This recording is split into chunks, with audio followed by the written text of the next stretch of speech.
Stay updated with the latest in tech, science, culture, entertainment, and more by following our Telegram channel here. As candidates for Image Rehab Go 101 Dalmatians, Cruella de Vil poses a particularly vexing challenge. The lady is most famous for trying to make coats out of stolen puppies, vile stuff even by villain standards, and difficult to explain away. So the new Cruella hardly bothers to try, choosing instead to tiptoe around it in killer stilettos. Cruella, a character once memorialized in song as an inhuman beast, is reimagined as Estella Emma Stone, a fashion genius who's not so much evil as misunderstood and maligned, not unlike Tonya Harding in director Craig Gillespie's last film, I, Tonya. Her backstory is framed as a more unhinged devil wears Prada, with Emma Thompson filling the role of the boss from hell. In fact, The Devil Wears Prada screenwriter Aline Brosh McKenna gets a story by credit there. As a prequel, it's half-baked nonsense. As an excuse for the two Emmas to trade ever bitchier quips and ever more outrageous outfits, Cruella is less interested in retracing old visions than dreaming up new ones, having a good time, and looking fabulous while doing it.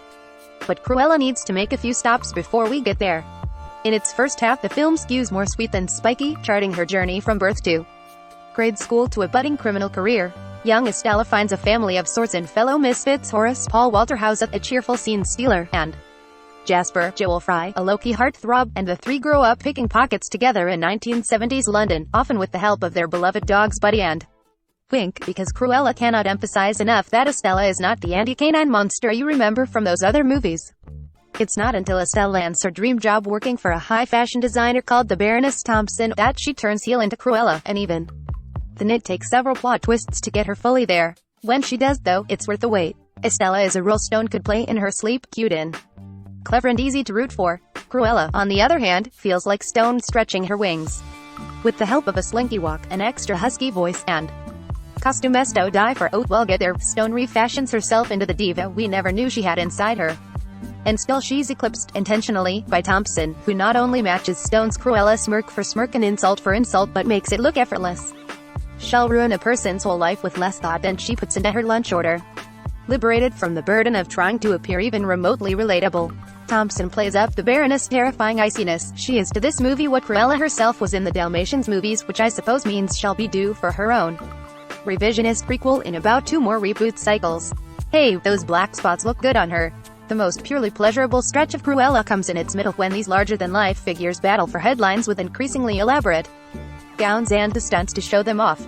This film takes place in a universe where one designer upstaging another is considered front-page news, and I want to go to there. The Baroness dresses are stunning in their own right, all luxe fabrics and elegant silhouettes, but it's in Cruella's that costume designer Jenny Bevon truly outdoes herself. Cruella's designs are deliberately alienating, even ugly, and get edgier as she falls further into her wicked side. At one point, she literally turns trash into couture. Their outfits dreamed up by a woman who cares less about looking beautiful or tasteful than in making you look, period, and they represent as strong a statement about the character's renegade spirit as anything in Dana Fox and Tony McNamara's script or even Stone's performance. These clothes are the boldest element of a movie that otherwise wears its supposed punk rock influences like a kid discovering Hot Topic for the first time. Fun though it is, Cruella defaults too frequently to the safe and obvious. You can tell immediately that this is the kind of movie that's going to have their Rolling Stones sympathy for the devil on the soundtrack, and lo and behold, there it is. Even the script struggles to leave well enough alone, padding its 135-minute runtime with not just an extensive voiceover but multiple scenes in which Estella recaps recent plot points and Dalmatians references that feel more obligatory than organic. Then again, these are choices that make perfect sense for a family-friendly Disney crowd-pleaser, which is what this actually is under all that jet black eyeliner, even if Cruella would prefer you to forget from time to time. Seen in that light stacked against the studio's other recent live-action remakes, reboots, prequels, and sequels, it stands out as a pleasant surprise. Like the fashionista who gave it its name, Cruella is less interested in retracing old visions than dreaming up new ones, having a good time, and looking fabulous while doing it. And also like Cruella, it succeeds with flying. Cruella is in theaters and on Disney May 28th. Watch what to binge on the best 30-day streaming service free trials.